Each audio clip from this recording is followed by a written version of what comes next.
carro novo? Sim. Uma casa, um apartamento novo? Alguém gostaria de ter um jantar especial naquele restaurante? Sim. Sim? Alguma roupa que sempre está na vitrine, mas nunca no nosso guarda-roupa? Alguma viagem de férias, dos sonhos?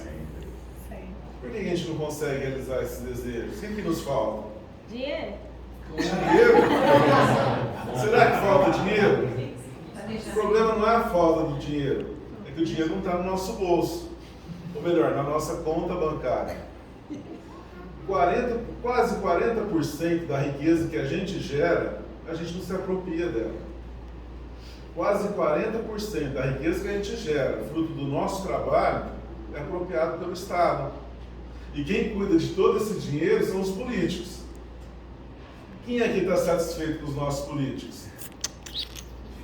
Em uma palavra, como vocês resumiriam o sentimento de vocês em relação à política brasileira? Indignação. Indignação.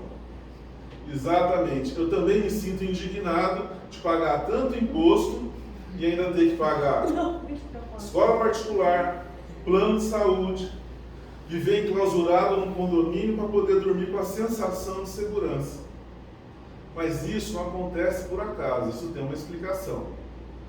2 pesquisadores americanos fizeram um estudo sobre a história de mais de 180 nações no mundo. E eles queriam entender por que algumas nações falham. Normalmente se estuda os casos de sucesso, eles queriam entender os casos de fracasso. E eles chegaram a 2 conclusões interessantíssimas. Aliás, chegaram a uma conclusão. A conclusão é que existem 2 fatores que explicam a diferença entre o fracasso e o sucesso de uma nação.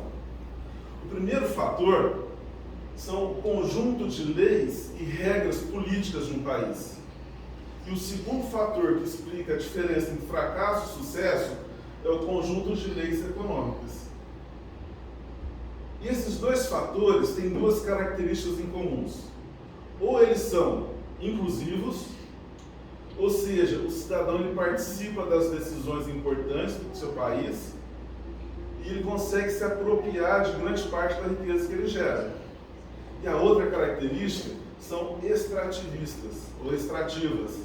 O cidadão não consegue participar das decisões importantes e ele também não consegue se apropriar da riqueza que ele gera. Se a gente combinar esses 4 fatores, a gente tem uma tabela aqui com 4 quadrantes, certo? O primeiro quadrante é o quadrante do fracasso. São aqueles países cujo conjunto de leis e regras políticas e econômicas são extrativos. Ou seja, o cidadão não consegue participar das decisões importantes e nem se apropriar da grande parte da riqueza que ele gera. Um exemplo bem simbólico desse quadrante é Zimbábue. É uma nação muito pobre africana que viveu durante muitos anos durante uma ditadura extremamente violenta e sanguinária. Acho que nem precisa dizer que o cidadão lá do Zimbábue não participava de nenhuma decisão importante, porque todas as decisões que ele tomava eram do ditador. E aí de quem discordasse. As leis econômicas de Zimbábue eram tão extrativas que tem um fato que, se não fosse trágico, seria cômico. O presidente de Zimbábue resolveu criar uma loteria em comemoração aos 50 anos do Banco Central do Zimbábue. Convidou a população toda a participar dessa loteria. Seria a chance de alguém ficar milionário. E teve um milionário, um vencedor dessa loteria. Adivinha quem que foi? Ele ganhou a loteria. Nem na loteria o cidadão de Zimbábue tinha a chance de se apropriar de alguma riqueza que ele gerava. No quadrante oposto, nós temos o quadrante da prosperidade. São aqueles países cujas leis econômicas e políticas são inclusivos. O cidadão consegue participar das decisões importantes e ele consegue se apropriar da riqueza que ele gera. O exemplo mais ilustrativo é a Suíça. Alguém conhece a Suíça? Alguém já ouviu falar no presidente da Suíça? Não. A Suíça não tem presidente. Ela é governada por um conselho federal de 7 ministros, que se revezam na presidência a cada ano. É como se a gente não votasse para presidente, mas para os ministros. E a gente acreditando que é o Lula e o Bolsonaro que vão tirar a gente do buraco, entendeu? A Suíça ela é formada por regiões administrativas independentes, chamadas cantões. E o cidadão é quase que diariamente convidado a votar e a participar das decisões importantes da sua comunidade ou do seu cantão. O Estado de São Paulo cabe 6 Suíças, para vocês terem uma ideia. Esse quadrante aqui, ele tem uma dica importante. Os países mais próximos são os países mais livres. E a liberdade ela está intrinsecamente ligada com a descentralização do poder. Quanto menos concentrado o poder, mais liberdade nós temos. O terceiro quadrante, o representante mais emblemático, mais importante, é a China. A China está bombando a economia, o país que mais cresce do mundo depois que adotou políticas econômicas capitalistas, com mais liberdade de mercado. Porém, a China é quase uma ditadura. Né?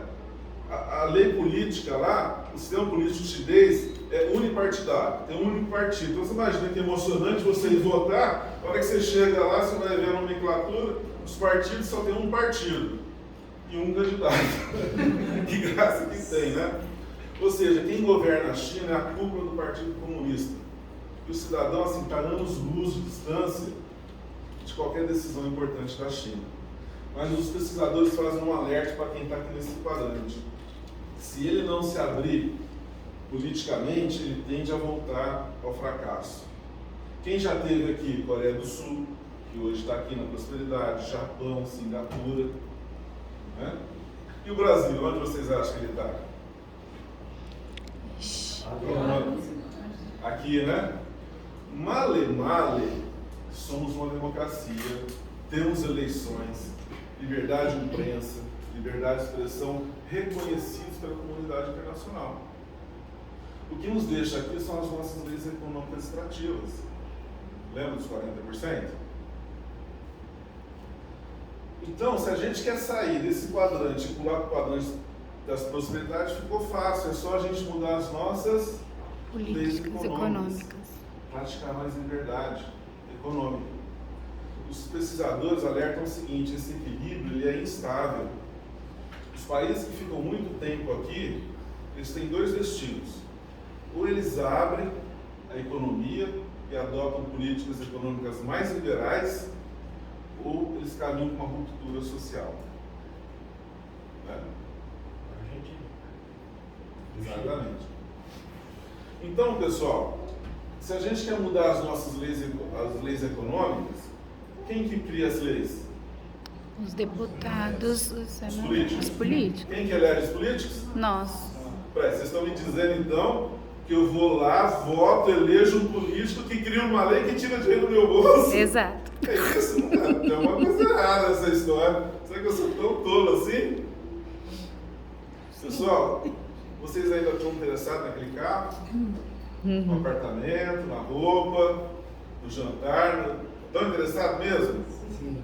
Então, pessoal, a gente tem que partir para a ação. Partir para a ação significa participar ativamente da política.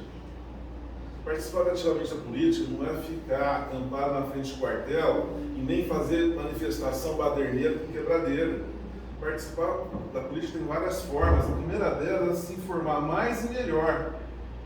E a internet está aí, não tem desculpa para não se informar mais e melhor. É lógico que não é no grupo de WhatsApp da família que a gente vai, nem da turma do futebol, né, ou no grupo da galera da balada, que a gente vai se informar mais e melhor sobre política. Tem que procurar boas fontes de informação. Eu, por exemplo, gosto muito do Twitter.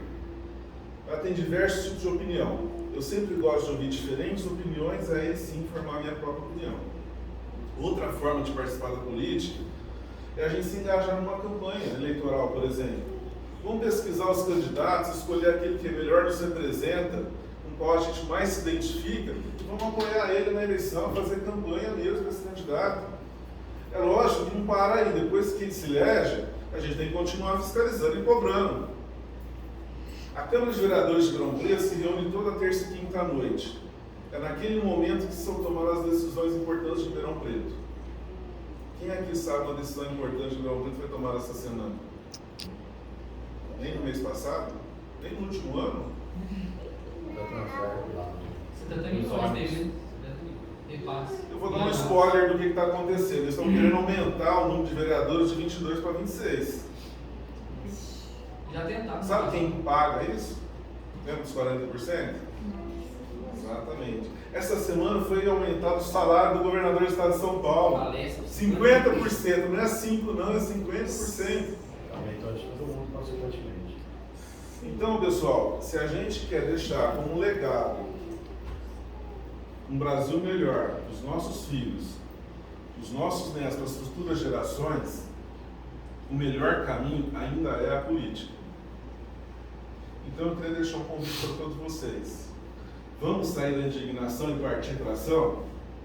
Agradeço muito a atenção de todos vocês. Meu nome é Anderson Trigo e desejo um ótimo final de semana a todos.